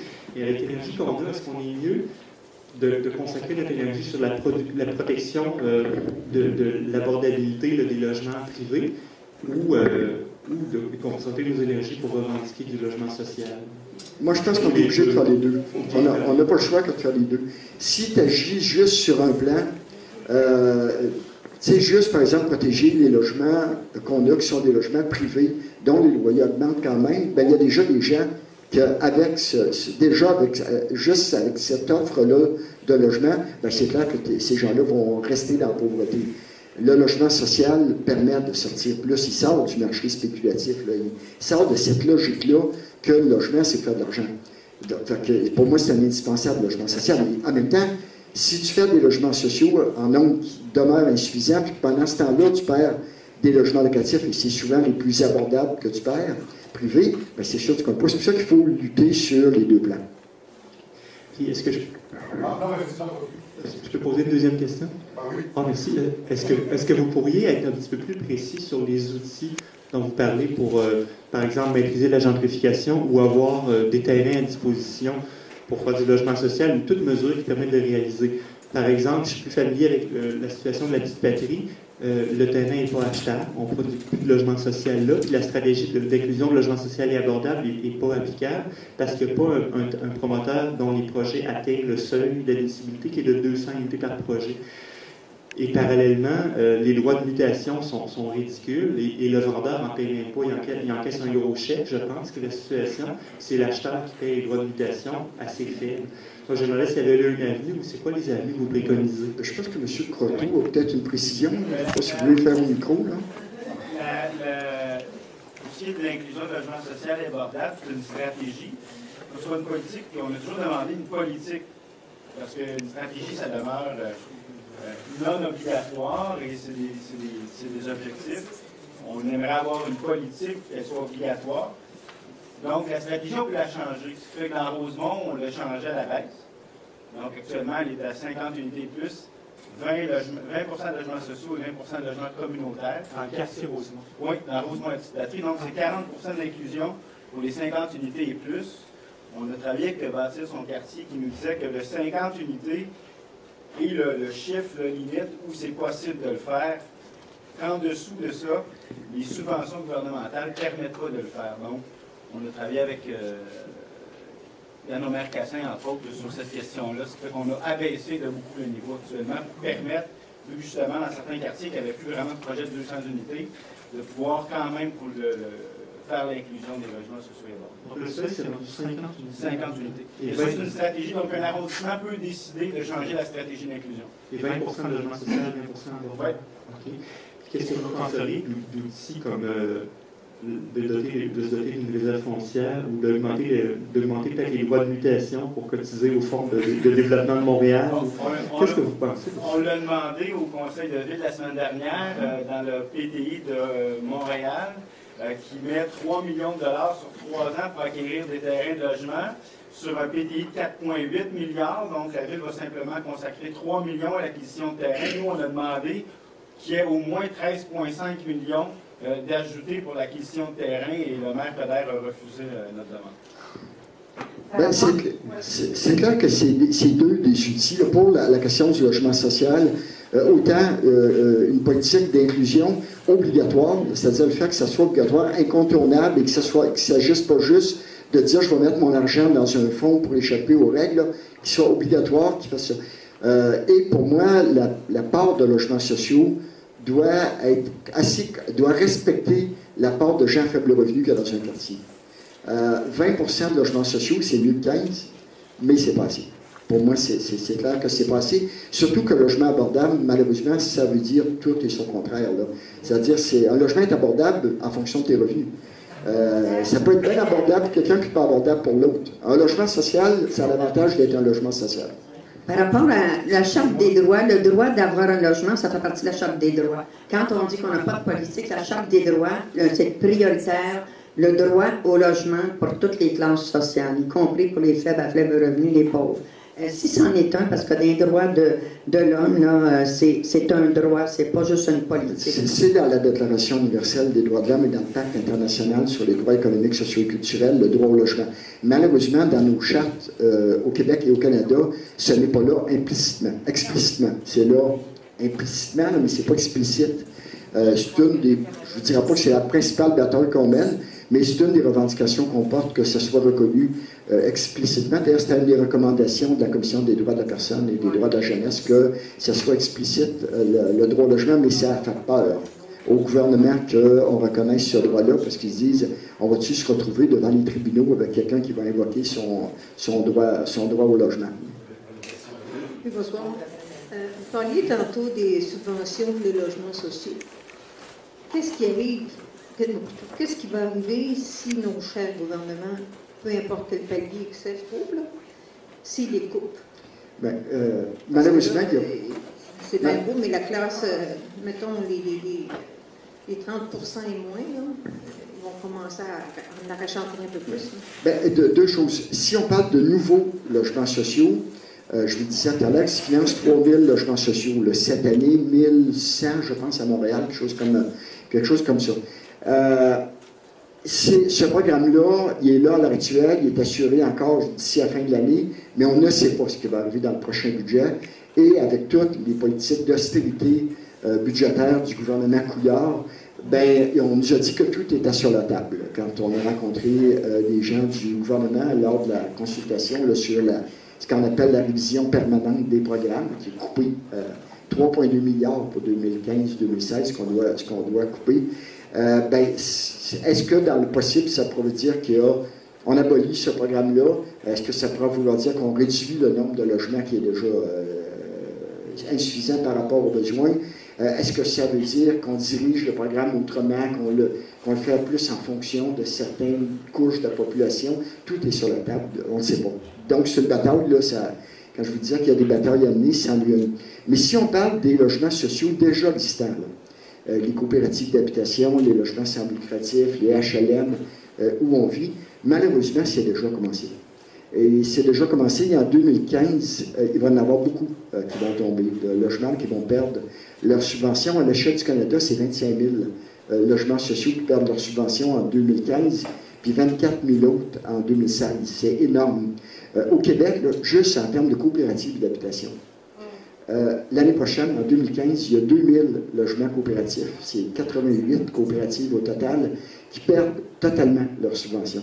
Et dans le cas de la majorité de ces logements-là, il y a un programme, je vais vous dire un jargon que peut-être des gens vont comprendre, d'autres pas, mais je vais vous le dire quand même parce qu'il y a une différence entre les programmes. Il y a un programme qui a existé, grosso modo, de 78 à 86, qui s'appelait le 56.1, justement, ou l'article 95 de la Loi nationale sur l'habitation. Dans ces logements-là, toutes les subventions gouvernementales, depuis plusieurs années, servent à une seule chose, c'est rabaisser le loyer des gens à plus faible revenu qui habitent une partie des logements, entre 15% et 50% des logements, selon les coopératives ou les OSBL. Fait que quand le fédéral ne donne plus d'argent, qu'est-ce qui arrive? C'est qu'il n'y a plus d'aide pour les gens à faible revenu. Pendant quel temps c'est possible que la coopérative ou l'OSBL disent ben, on les connaît, ces locataires-là, on va les aider encore un peu, peut-être pas autant qu'on les aide, mais on va les... Ça prend une forme, mais tu peux dire, bon, on sauve sur notre hypothèque, parce que l'hypothèque se termine en même temps, on se service d'une partie des fonds, mais on sait que dans la vraie vie, ça ne marchera pas de même. Et si ça marche pour vrai, justement, parce qu'il y a un gros déficit, il y a besoin de réparations majeures pour la partie de ces logements-là, de telle sorte, une grande partie, de telle sorte qu'une fois que tu vas obtenir ton hypothèque, ta première hypothèque, tu vas être obligé d'en reprendre une autre pour faire des travaux de rénovation majeure qui ont attendu très, très, très longtemps. Souvent, c'est vraiment des très, très gros travaux qui vont devoir être faits. Donc, il y a ça. Et par ailleurs, les autres locataires, parce qu'ils peuvent dire, bien là, c'est mon loyer à moi qui paye pour l'autre, bien, éventuellement, ils vont peut-être l'accepter pour une personne qu'ils connaissent, mais ils ne l'accepteront pas pour de nouveaux locataires. Ça veut dire qu'ils ne reloueront jamais à des gens à faible revenu à qui ils seront obligés de donner une subvention. Et là, même si ce n'est pas immédiat sur le locataire en place, ça veut dire qu'à terme, puis ça peut être assez court à terme, ces logements-là ne seront plus jamais accessibles aussi accessibles financièrement qu'ils étaient que pour les gens qui en ont bénéficié pendant des générations. Oui?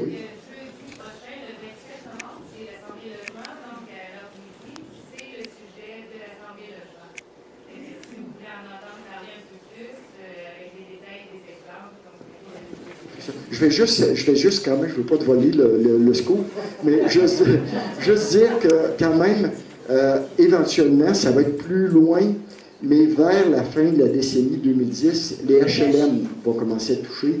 Et dans ce cas-là, ça va être bien différent. Ce n'est pas direct une subvention personne qui va être coupée, mais c'est le gouvernement du Québec qui va recevoir de moins en moins d'argent du gouvernement fédéral, de telle sorte que, lui, sa facture va s'alourdir et qu'éventuellement, il peut décider, lui aussi, de se tourner vers ses locataires. Et ce qui est arrivé dans d'autres provinces, c'est aussi le fait qu'on a privatisé une partie des logements.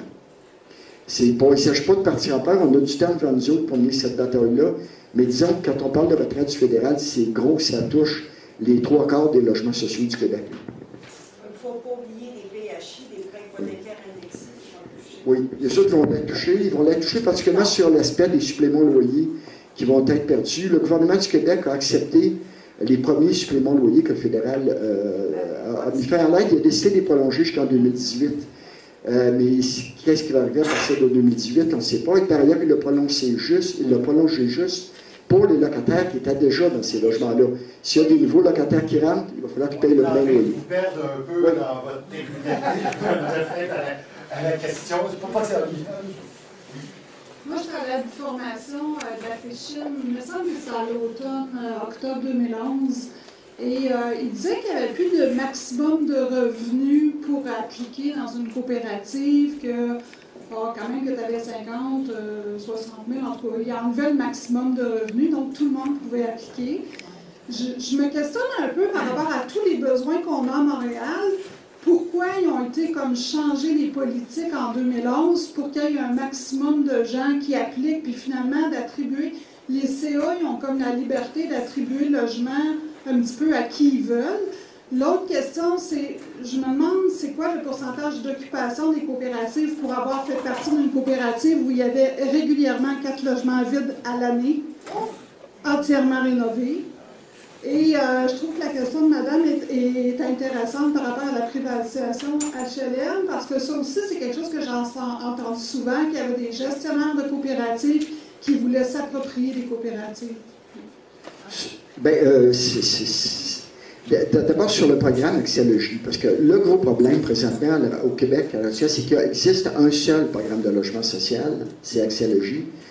qui permet de faire des coopératives, des OSBL d'habitation, mais il y a uniquement 50%, jusqu'à 50% des logements qui sont subventionnés. Les locataires payent 25% de leurs revenus.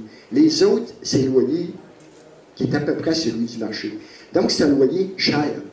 Et compte tenu que le loyer est cher pour ces logements-là, bien, ça fait en sorte que les gens, pour qu'ils soient capables de le payer, bien, il faut qu'il y ait des revenus plus élevés. C'est assez... c'est beaucoup un effet négatif du fait qu'il existe un seul programme qui oblige que ce ne soit pas plus que 50% et que le loyer, faute de subventions suffisantes, soit assez élevé pour les locataires qui ne sont pas subventionnés. C'est le gros problème avec ce présentement. Puis en ce qui a trait aux privatisations de coop, je sais qu'il y a une modification à la loi sur les coopératives qui est à l'étude au gouvernement du Québec pour essayer d'empêcher le plus possible qu'il y ait des privatisations de coopératives qui se fassent. C'est sûr que je ne cacherai pas qu'on en connaît sûrement tout le monde, qu'il y a des gens dans les coopératives qui ont des plus hauts revenus qui disent ah, ben c'est là, ça va être l'occasion, vous m'arrêtez dans une coopérative, tu peux jamais vendre ta part, là. Tu payes une part sociale qui est symbolique, c'est pas une part de propriété. C'est sûr qu'il y a des gens qui disent ah, si j'étais copropriétaire, ça serait plus avantageux, je pourrais le laisser à mes enfants, mon logement, je pourrais le vendre. À l'heure actuelle, qu'on essaie de fermer cette possibilité-là. Ça ne veut pas dire qu'il n'y aura pas des tentatives, là, ça c'est autre chose. Bonsoir. Alors, je l'ai dit, je suis dans la règle, mais il me semble que la Société d'habitation du Québec permettait que 25% des logements des gens à plus haut revenu. C'est-à-dire qu'il permettait, disons, 100 logements, 25 logements des gens qui avaient un plus fort revenu qui étaient acceptés. À l'heure actuelle, il n'y a pas de limite, il n'y a pas de plafond, mais à ma connaissance, c'est ça depuis le début du programme. Là. Là où je dirais que c'est la tendance contraire à l'heure actuelle, on essaie plus de dire on va mettre un plafond. Il existe une espèce de plafond moral à l'heure actuelle. C'est qu'on dit aux gens, regardez, c'est à ce type de revenu-là, vous ne devriez pas le dépasser, mais c'est moral. Ils voudraient aller vers... c'est peut-être un des réaménagements qui va être apporté au programme Accès à la logis, d'empêcher les gens à revenus plus élevés d'y avoir accès. Mais là, ça peut être vicieux parce que là, tu peux te retrouver avec des logements libres pour de vrai parce que tu n'arriveras pas à les louer au type de loyer, malheureusement, qui vont être chargés. Juste pour répondre à M. Deslauriers, Noël, pour le 25% des logements réservés pour des gens qui ont des revenus, disons, supérieurs, ça c'est dans le programme LOQ, Logement abordable Québec. C'est un programme avec lequel on a développé beaucoup de logements sociaux au Québec. Là. Dans Rosemont, on a développé 213 unités. Puis là-dedans, il faut dire aussi qu'il y a zéro le logement qui est subventionné. Puis le loyer était fixé à 95% du loyer médian, qui souvent était assez élevé. Donc, oui, il fallait quand même qu'ils puissent réussir à louer ces logements-là. C'est pour ça qu'il y avait cette règle-là de 25%. Les gens vont avoir des revenus supérieurs au seuil de besoin de revenus intérieurs. Il ne se fait plus de logement avec ce programme-là. Il ne se fait plus de nouveaux logements avec ce programme-là. Non, logement abordable. D'autres questions, d'autres témoignages? Oui.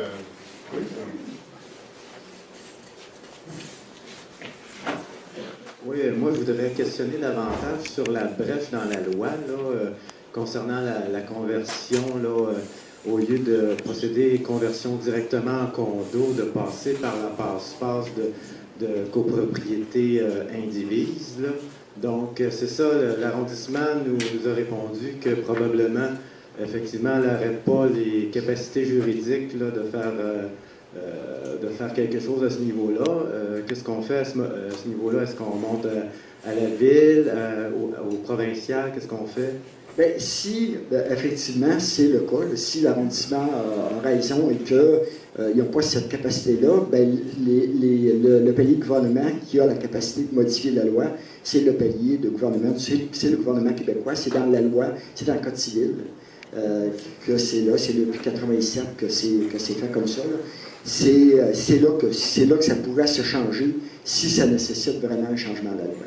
Bien, entre-temps, il faudrait il faudrait que le municipal, parce que là, il faudrait qu'on demande à la ville-centre qu'est-ce qui se passe à ce niveau-là.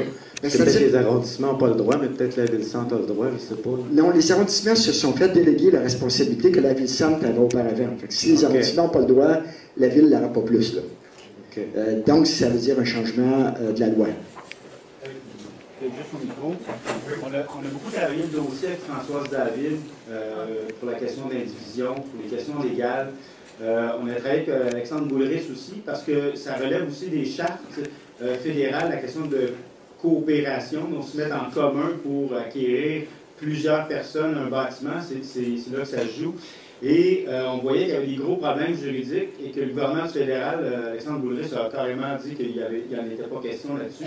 Donc, on a déposé une motion, là, je pense, 4 mois. On a travaillé avec Martin du Comité de logement Petite Patrie pour demander au gouvernement d'amender la loi sur la régie du logement pour mieux encadrer l'éviction des locataires, parce que le problème fondamental qui se joue avec l'indivision, c'est la facilité avec laquelle les propriétaires peuvent évincer sous de faux prétextes les locataires. Et s'il n'y a pas de meilleur pouvoir de mieux encadrer l'éviction des locataires, bien à ce moment-là, c'est plus simple pour eux de procéder. Donc, on a déposé une motion à l'arrondissement pour demander des amendements à la fois au Code civil et à la Régie du logement pour un meilleur encadrement sur l'éviction, pour venir contraindre cette flambée là, de conversion en copropriété indivise qui viendrait freiner de beaucoup là, ce qui se produit actuellement. Donc, il y a un moyen de le faire. Vous pouvez demander à Françoise David, j'en ai parlé avec elle encore hier là-dessus. Le ministre Moreau n'a pas l'air très, très ouvert sur la chose, mais il ne faut pas lâcher. Mais tant qu'à modifier la loi, on devrait aussi faire en sorte de couvrir les copropriétés indivises par l'interdiction de convertir. Là. Parce qu'il y a les locataires en place qui risquent l'éviction, mais il y a aussi la perte de logements locatifs qui sont souvent à plus bas loyer. Là. Il faut aussi agir sur ce plan-là. Et si ça demande une modification à la loi, ben, ce qui serait intéressant, c'est que ça soit porté par l'arrondissement, par la ville et par les groupes aussi qu'il y ait une modification. Mais on ne se comptera pas peur. Je ne pense pas que le ministre Moreau est quelqu'un de très intéressé. Merci beaucoup. Bonjour. Est-ce que ce serait une avis pertinente face à la stagnation des programmes de développement du logement social, de développer des mesures pour abaisser le coût du sol, le coût d'acquisition des terrains? Et comment? Si oui, et comment? C'est quoi les avenues privilégiées? Ben, moi, la seule voie que je suis capable de percevoir là, pour essayer de freiner la spéculation, c'est d'acquérir des terrains donc pour lesquels tu gèles, là, ça devient une propriété municipale et donc t'empêches qu'il y ait de la spéculation qui se fasse là-dessus. Moi, je ne vois pas d'autre façon que celle-là, là, parce que de vous dire qu'il faut lutter. Évidemment, tu peux avoir des mesures fiscales pour lutter contre la spéculation aussi. Tu peux avoir des mesures de... Mais là, on parle des gouvernement fédéral, par exemple. C'est peut-être un peu plus dur à être capable d'agir là-dessus. Mais c'est clair qu'il faut arriver à freiner la spéculation et les réserves de terrain sont un bon moyen d'y arriver pour moi. Et on l'a déjà fait, hein, c'est une chose qui s'est déjà fait à très large échelle, là. La Ville de Montréal, dans les années 80, quand elle voulait faire un vaste développement, elle avait fait ce qu'on appelait l'opération 20 000 logements. C'était pas du logement social, 20 000 logements social, mais on avait quand même constitué une banque de terrain qui permettait de faire ce type de développement-là. Là. On est loin de ça, avec les montants qui sont prévus pour faire ça. C'est ridicule, tu ne fais rien avec ça. Oui. Alors, bonsoir, M. Saillant. Je voulais vous faire part d'une impression que j'ai. Bon, évidemment, vous venez nous entretenir ce soir d'un sujet qui est crucial pour notre société. Or, j'ai l'impression que ça se passe en petit cénacle et puis que la grande majorité de la société est comme tenue non informée de ces enjeux-là qui sont déterminants pour l'avenir du Québec. Alors, puis d'ailleurs, je suis allée juste avant de venir à la rencontre de ce soir, je suis allée sur votre site, puis vous disiez, il y a une question qui est posée sur votre site, qui va parler du logement? Des problèmes de logement. Les logements, c'est bon. Alors, ma question, ou plutôt ma réflexion, c'est de me dire,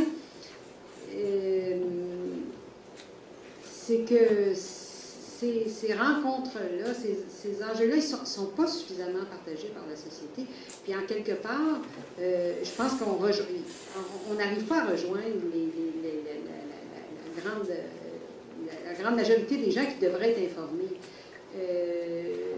Quels moyens, est-ce que vous voyez des moyens, vous, de votre côté, ou est-ce que nous, comme citoyens, on ne peut pas être des multiplicateurs? Moi, je pense que c'est ça, là. C'est sûr. J'espère que ce qu'on dit ce soir, vous allez le répéter à d'autres. Mais on est peu nombreux. Oui, c'est ça. Mais si on en parle à d'autres, qui en parlent à d'autres, qui en parlent à d'autres, ça fait déjà un petit peu plus nombreux.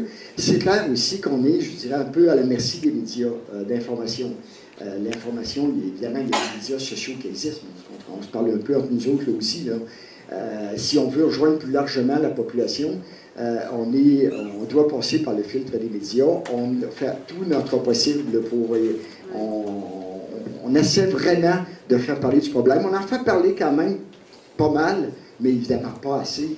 Mais est-ce qu'on ne peut pas conclure? Vous avez parlé de crise. Moi, je trouve que le terme est faible, là, parce que pour moi, là, ce qu'on vit, c'est un paroxysme qu'on n'aurait jamais pu imaginer dans les années antérieures.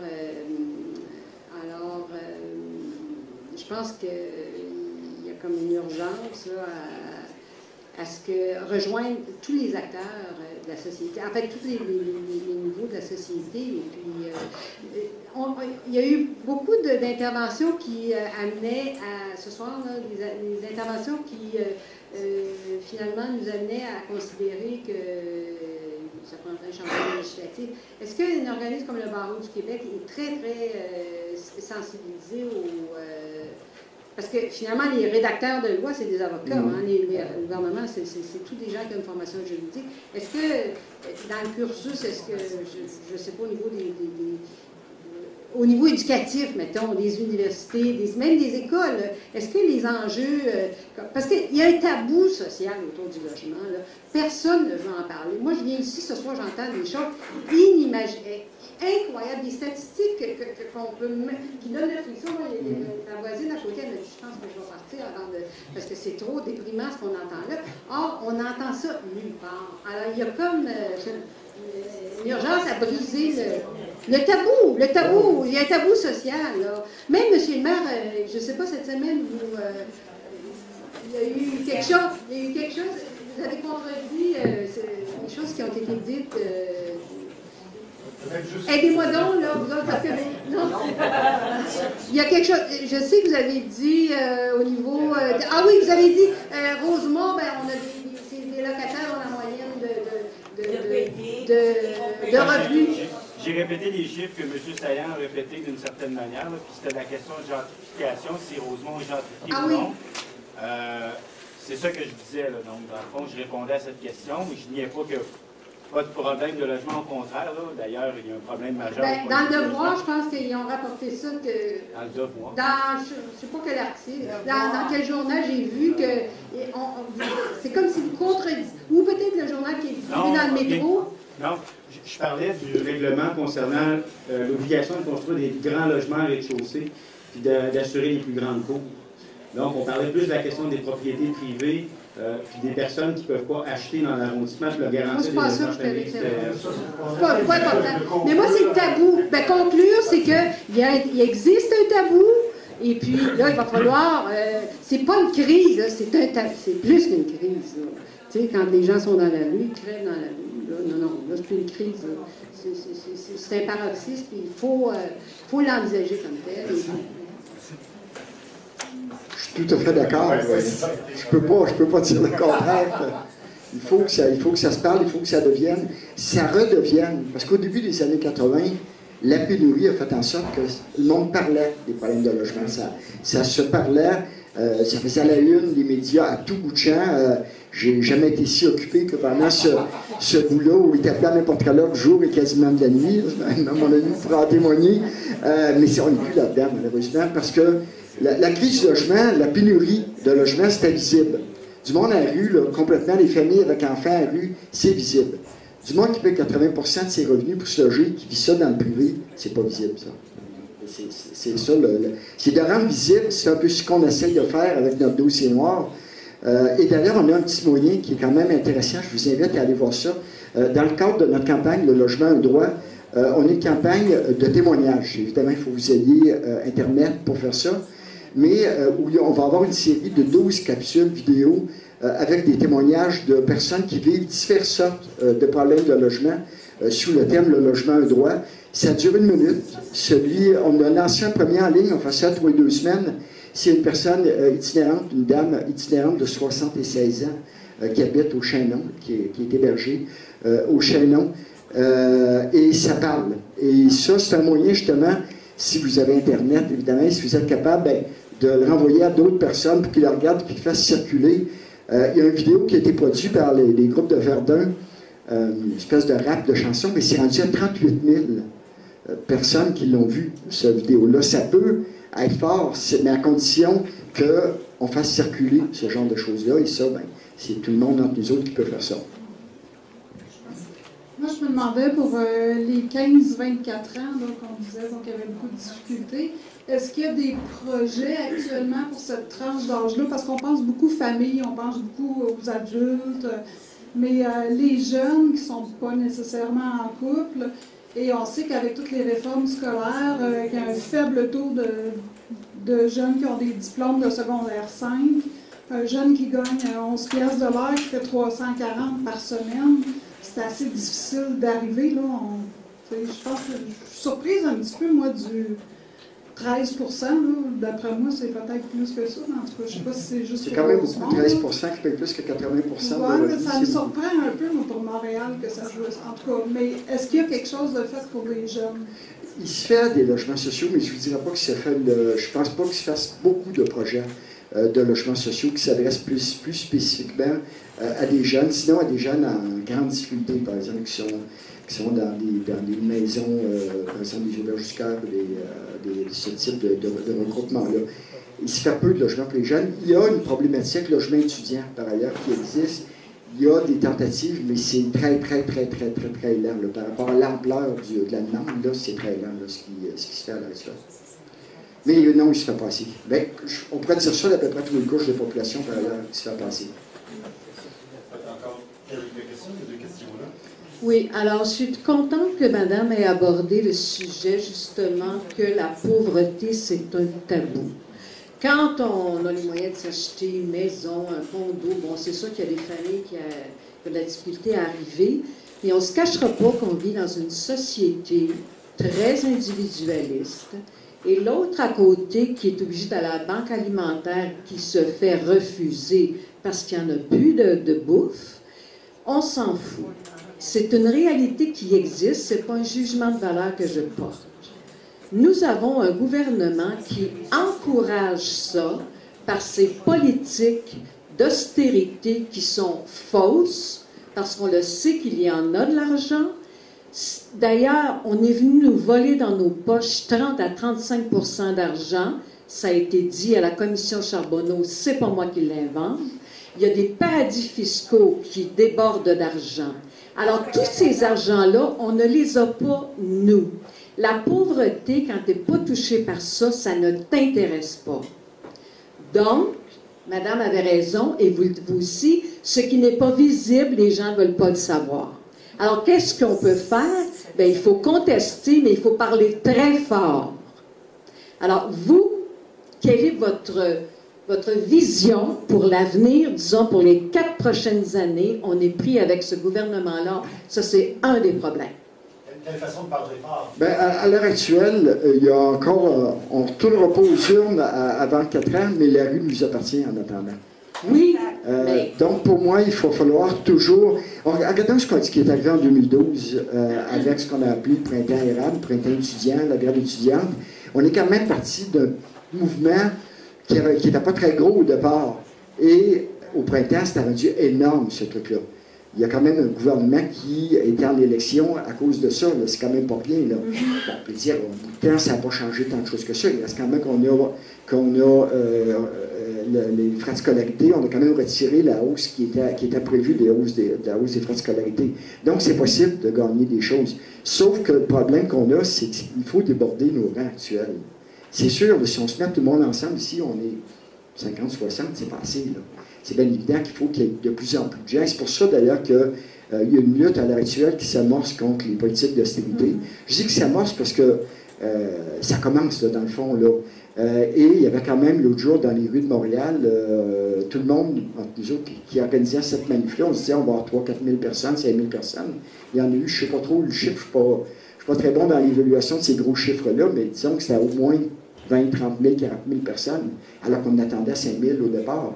Donc c'est possible. Il y a une autre grosse manifestation le 29 novembre qui est organisée plus par les centrales syndicales, mais c'est important que ce ne soit pas juste les centrales syndicales qui soient là, c'est important qu'on soit là, nous autres aussi, parce qu'on s'oppose à la même chose, c'est les politiques d'austérité budgétaire, qui effectivement, vous avez tout à fait raison, le problème c'est qu'il n'y a pas d'argent.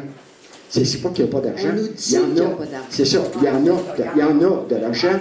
Il faut avoir le courage d'aller la chercher. La coalition qui a organisé la manifestation l'autre jour a mis de l'avant une série de propositions fiscales et budgétaires qui permettraient d'aller chercher jusqu'à 10 milliards de dollars de plus par année. Bien, avec ça, on ferait pas mal de choses, et dans le domaine du logement et dans bien d'autres domaines, mais il faut avoir la volonté politique de le faire.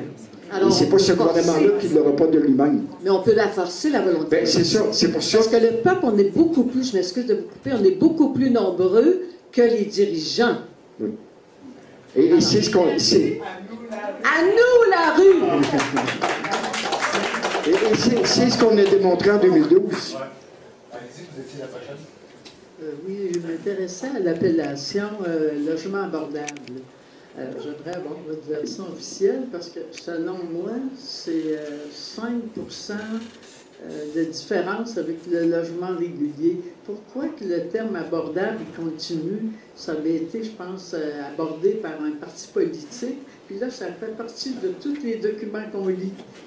Ben, j'aimerais ça savoir qu'est-ce qu'il y en a. Ben, logement abordable, c'est une invention du gouvernement fédéral.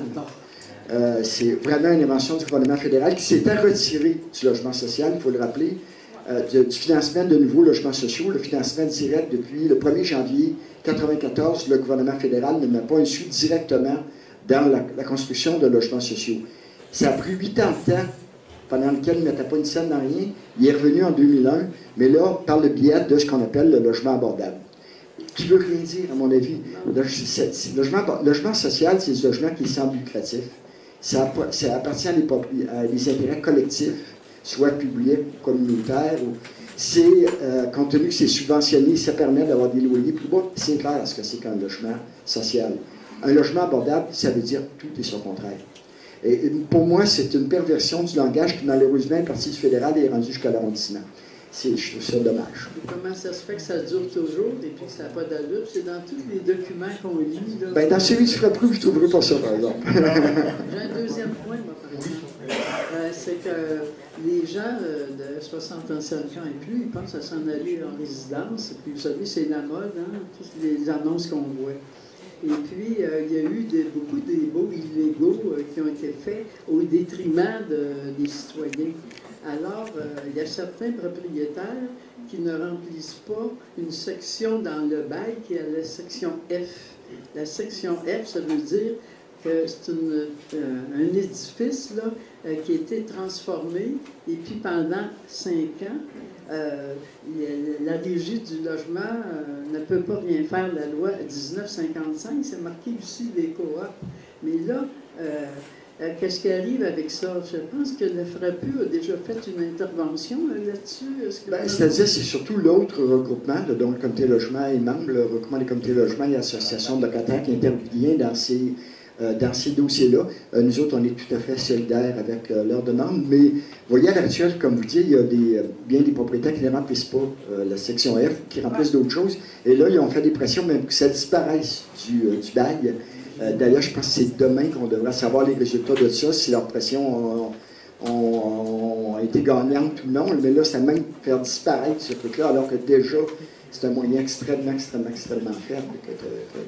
Parce que supposons qu'on s'en va dans une maison, puis on ne sait pas, et puis ça coûte déjà, disons, 800 pièces, ça prend tout un revenu pour faire face à ça. On ne sait pas l'année prochaine combien ma soeur habite dans une résidence. Ils peuvent augmenter de 40 $ par mois pour soi-disant, pour ci, pour ça. Fait qu'il y a quelque chose qui n'est pas... clair dans tout ce qu'on dit. Il y a le dit. fait aussi que les immeubles construits moins de 5 ans ne sont pas couverts par la Régie du logement, par le contrôle des loyers de la Régie du logement. Et là, on sait que dans le cas des personnes, des aînés, c'est vraiment un gros problème parce que tu déménages là, tu as un loyer X, l'année d'après, c'est rendu Y, ton loyer, c'est beaucoup plus cher, sauf que évidemment, les aînés n'ont pas la possibilité de déménager si souvent que ça quand le loyer ne fait pas leur affaire. Donc, c'est vraiment une population très captive dont on profite par ce biais-là. Alors, il n'y a rien à faire. Je pense que la loi ne va pas être amendée. Oui, il y a toujours moyen de faire des choses, mais ça fait partie des batailles d'avenir. Juste prendre rapidement encore, il y a encore des gens debout. Il nous reste peut-être 5 minutes maximum pour les questions. Oui, vas-y. Bonjour, M. Sayan. Je veux préciser pour vous voir que vous faites une manifestation, les manifestations, parce qu'une fois j'étais à Québec, j'ai vu à Québec, puis vous avez bien fait ça. C'est ce que je voulais dire. Merci. Ah oui. Merci.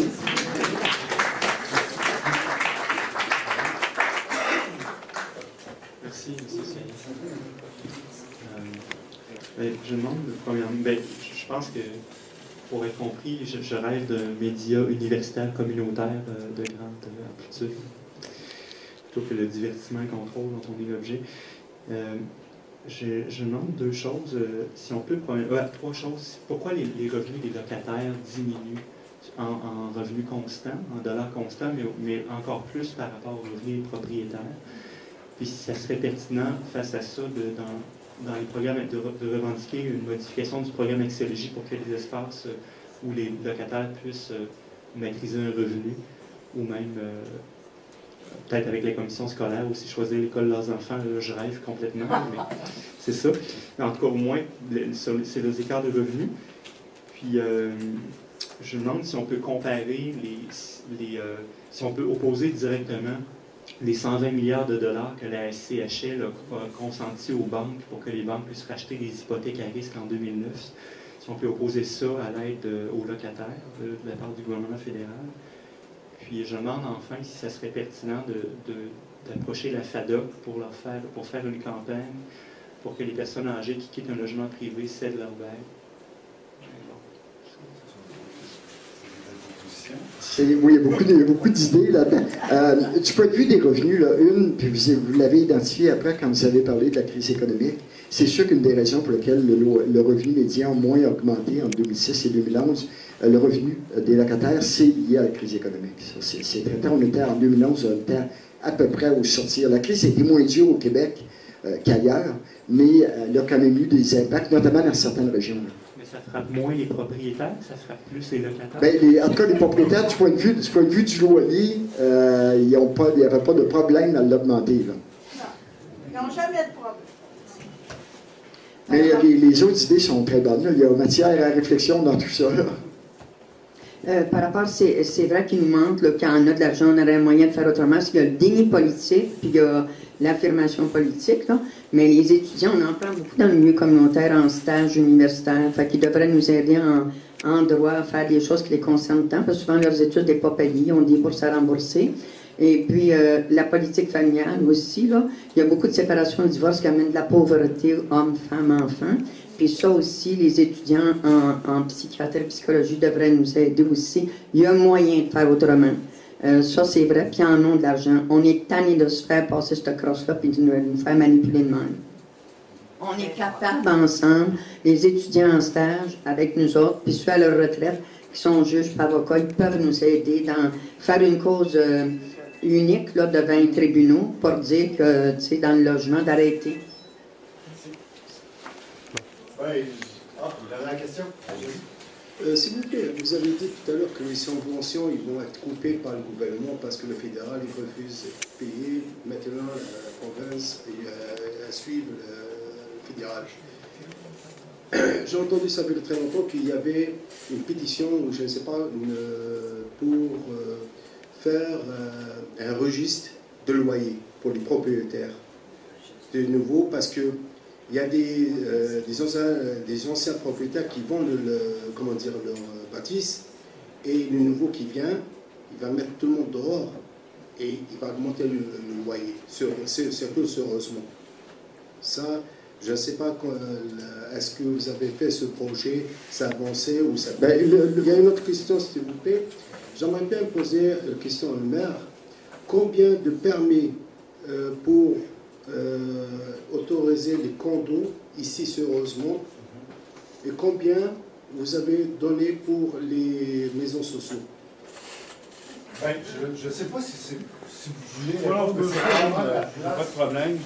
Non, non, ça ne me dérange pas, à moins que ça dérange M. Saillant, que en fait, la question des permis de construction, que ce soit locatif ou condominium, l'arrondissement ne peut pas décider un ou l'autre. On n'a pas En fait, c'est la loi de la propriété qui fait qu'une personne peut demander de construire du logement privé ou locatif. Nous, on contrôle l'occupation du sol. Les municipalités n'ont pas le droit. La question du logement social, j'ai fait le décompte depuis 2009.